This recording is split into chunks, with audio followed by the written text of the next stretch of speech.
Hello everyone, this is AlloPack here. Welcome back to the channel. Welcome back to AlloPack Sports. Today we have a very jam-packed video today for y'all. We have multiple topics that we are going to be discussing, from Georgia's DUI problem that's getting out of control. Is it a culture issue? Is it just the players themselves that are a problem? To pretty much the Florida Stadium renovations has been moved or postponed, and then along top of that, Jake Slaughter, the SEC offensive player, best offensive player. Apparently, he's the best offensive player. Jake Slaughter is for the SEC. So all this and more coming up now on AlloPack Sports. We're gonna start off with something today that a lot of Florida fans have had dealt with back in the Urban Meyer days, and how we had to deal with something like that. But nowadays it's been a lot more calmer in that aspect. Not many kids are doing stuff that were that bad back then to now. But one certain college school that has been having problems, a lot of problems, and it's been escalating now to a higher and a higher standard, or not standard, your higher and higher problem, is Georgia. Georgia has a driving problem. Specifically, the football team has a driving problem. If it isn't the actual football players themselves, now commits are having driving problems. They're getting DUIs a lot. They're getting arrested a lot. And so recently, Georgia had a problem with I think one of their commits got arrested for a DUI, but also vehicular danger or threat. On top of that, don't know what he was doing. I can't tell you. Either they were drunk, or apparently he's driving under influence, so he must have been drunk. But yeah, it's getting a problem with Georgia right now. Like, at this point, either they're going to fix it, or they're going to have to suffer some consequences on that football team. Like, some sort of penalty has to be put against them, because this is getting ridiculous. Like, are they going to have their full team going into this season, or are they all going to be watching the games in jail? Like, it doesn't make sense. Like, how could you get that culture so bad that it ends up being a constant thing that they're getting DUIs? Like, I feel like this is pretty much a culture problem. This is the same problem that Florida had with our championship teams. When we had championship teams, we had all this stuff from people saying there was murder, a lot of DUIs, a lot of other stuff, a lot of stuff that went down. And guess what happens to Florida after that? Yeah, we still enjoyed like 10 plus years of 9-10 wins, but sooner or later that culture is going to catch up. And sooner or later, it's going to affect that locker room. And when it does affect that locker room to a degree that it hinders the football team, and they start fucking shutting down and stop playing for you altogether, you're going to end up where Florida was 3 or 4 years ago after Dan Mullen. I genuinely believe Georgia needs to fix that problem. Like, it's something that shouldn't be allowed nowadays. Because look what happened to Florida. Florida's locker room culture changed. And as the years progressed, it got worse and worse and worse and worse. Till eventually Dan Mullen happened and the whole team shut down. We didn't know if the football program was going to ever come back to the way it should have been. Now look at us, expecting a 9-3 season, maybe 10-2, and a playoffs hope. But that's because we had a coach who was able to bring that culture back. I don't know what will happen after Kirby Smart. If Kirby Smart ends up leaving, or he ends up getting, I don't think he's ever going to get fired, but he's going to leave eventually. What will happen to the next coach that gets that locker room, that has to inherit the DUI problem? So I truly believe that Georgia needs to get this fixed. If not, the NCAA has to, I genuinely believe, has to inflict some sort of penalty on them, try to get them to get better at stopping this. Either or the school itself. So that's the whole thing with the DUI problem that's happening at Georgia.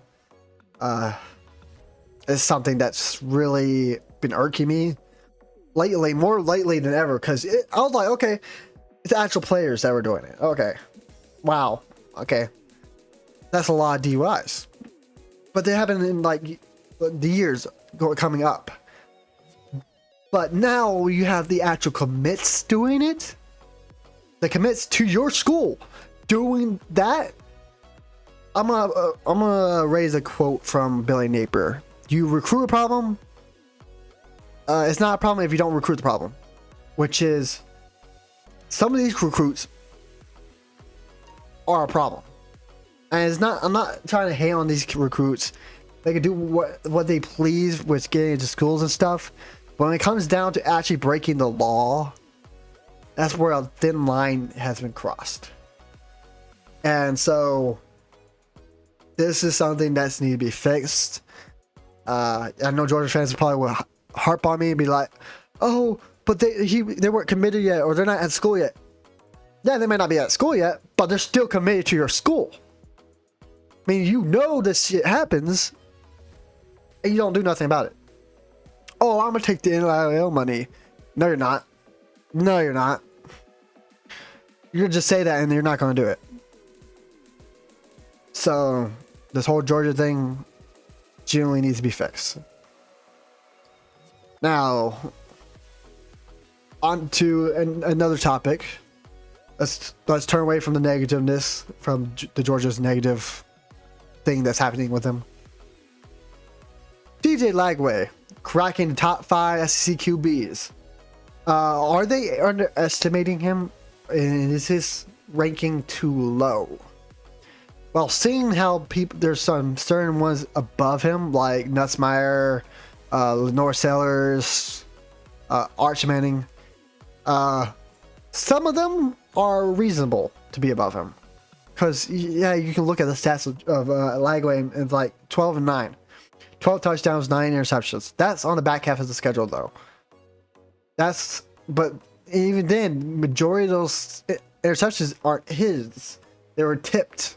Yeah, it goes into his stats, but if you look at the game and watch the games, like majority of y'all don't fucking do, y'all just go to the stats and be like, oh, you got 12 touchdowns but 9 interceptions. But if you watch the game, a lot of those interceptions is not his fault.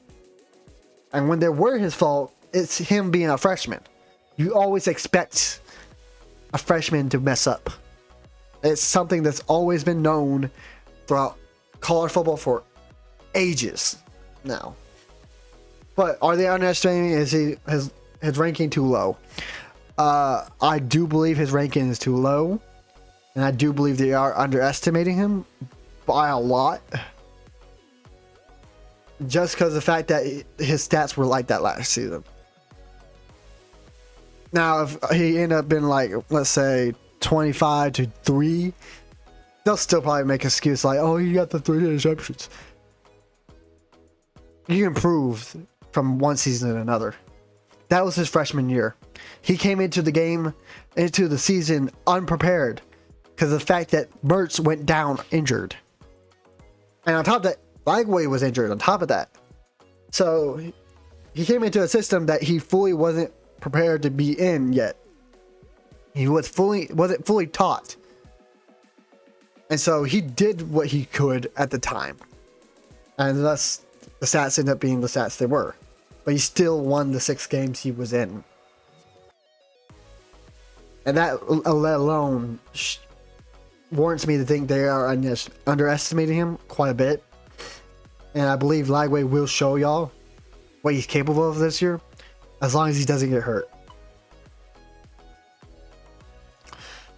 Next up, we got another topic coming up. Florida's new uniforms? Question mark? What will they be and what will they look like? There's been teasers online a lot lately and a lot of rumors circling around that they might be bringing back some old uniforms, specifically the 2017 Gator ones. I don't know if that's true or not. Generally, I don't know. I hope that if they do bring back those unis, just change it a bit. They did look a bit horrible. And if they bring back any of the older uniforms, at least make it more modernized. But for new uniforms, yeah, we need a new uniforms. We need some new uniforms. We've been needing some new uniforms for a while. But it's something that's rumored right now. So we don't know what they look like. They don't know if they are actually coming out with them. But we will see. Sappin' Boy is getting swole. We come over here. My God. Look at all those weights. My boys are doing work, dude. They are consistently doing work. And I'm proud of this team. The amount of stuff that's been going on with this team and with weights wise and how they're getting more swole and bigger and they're improving. It's something I haven't seen in a while, and it gets me more hyped up each and every single week as we grow closer and closer to that first day, that first Saturday of the season. Week 1, LIU versus Florida. Cupcake team versus the SEC team. I'm excited. And these 4 weeks are going to be long and excruciating. And I can't wait to see how these boys get it, dude. I was watching the High Top stream this morning. Yeah, it was this morning or noon time. They had a stream up. It was for their event. And one of the old linemen, I think one of the old linemen said that all the old linemen are like, he's a backup old lineman, but all the old linemen are pretty strong, like very strong. Like they're jacked, they're strong, and they're ready to just run through it and hold and do their job that they normally would do. I'm so excited. It got me fired up.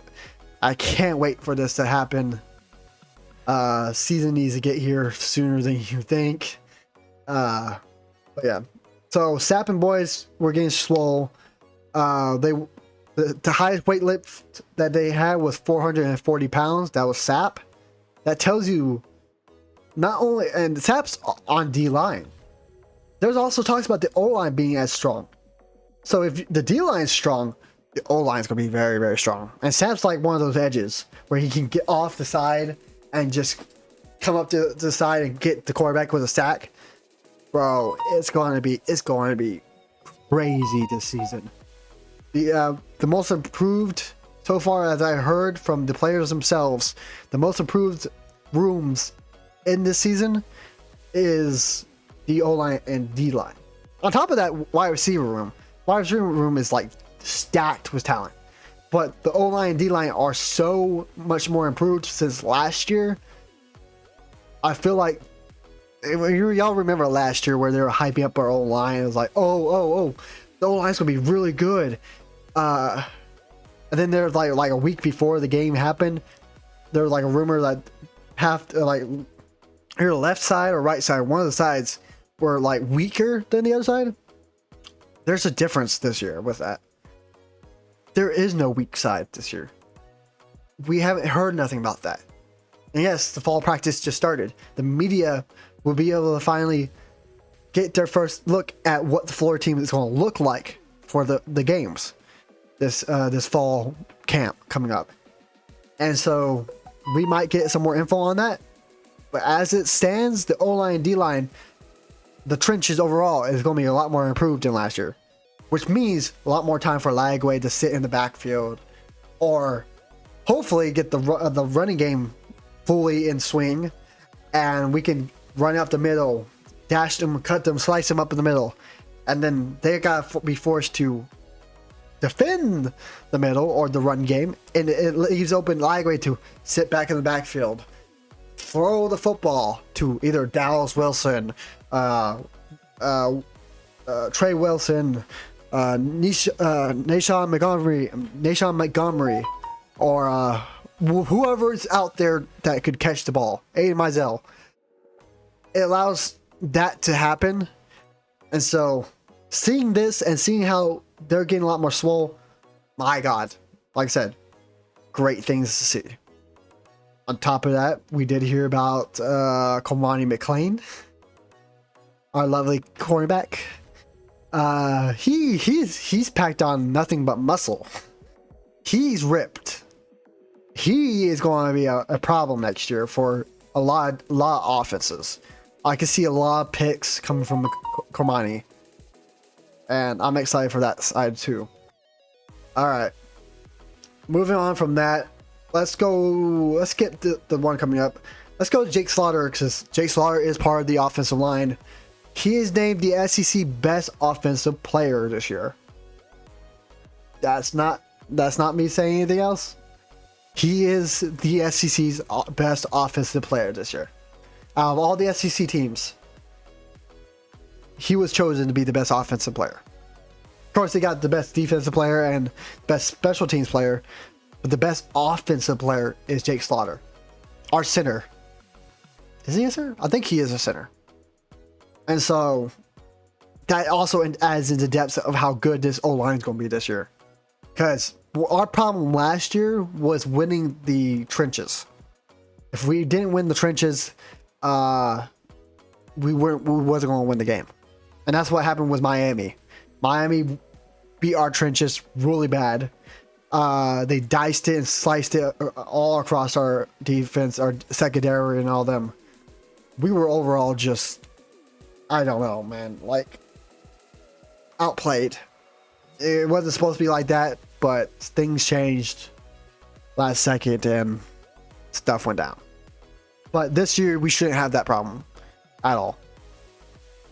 And y'all, yeah, you Miami fans, if you see this video, you just know, we're coming into that home with a vengeance. And y'all won't be able to stop us. You'll feel what FSU felt last year when that flag was planted in the middle of that field. Don't be surprised if that stadium's field was orange and blue. Rocking that stadium. Letting y'all measly green and orange fans to whimper as they get defeated by us. To know that y'all are still our little brother. Good luck. That's all I gotta say. And that leads me to the final topic. So we all know Scott Strickland, our lovely athletic director, who surprisingly hasn't been fired yet, and he probably won't be fired because he did get a coach that went to the national championship. Todd Golden. He wants to renovate the Florida Stadium, the Ben Hill Griffin Stadium, the Swamp. He wants to add more stuff on there, but take away some seats. And a lot of fans are in outrage, especially me. I'd rather have a lot more seats so a lot more fans can cheer and stuff. But they have moved the plans for it to 2030 or maybe delayed indefinitely. The reason why I say maybe delayed indefinitely, because every time they keep moving this back, it seems more and more like less likely than this is going to happen. Because by 2030, he might not be our athletic director. It's 2025. That's 5 years from now. You really think if everything goes to plan that he will be here? I don't think he will be here at all. He wasn't supposed to be here by this year. He was looking at a job elsewhere. But things happened. And so, Florida Stadium renovations have been moved. And that's where I'm going to leave this off at. I love this team. I love this team ever since 2013, 2014. I'm excited to see what's next. I really hope this team does very well this year. I hope we make it to playoffs. I hope we play the SEC championship. I really want to see us win one. and a natty in my lifetime. So I'm excited for this year. I've been more excited this year than I have been the previous years. So was this final words. Gator boys stay hot. Gator boys by the million. Love High Top. Go check them out. This has been AlloPack Sports. Signing off. Goodbye, y'all.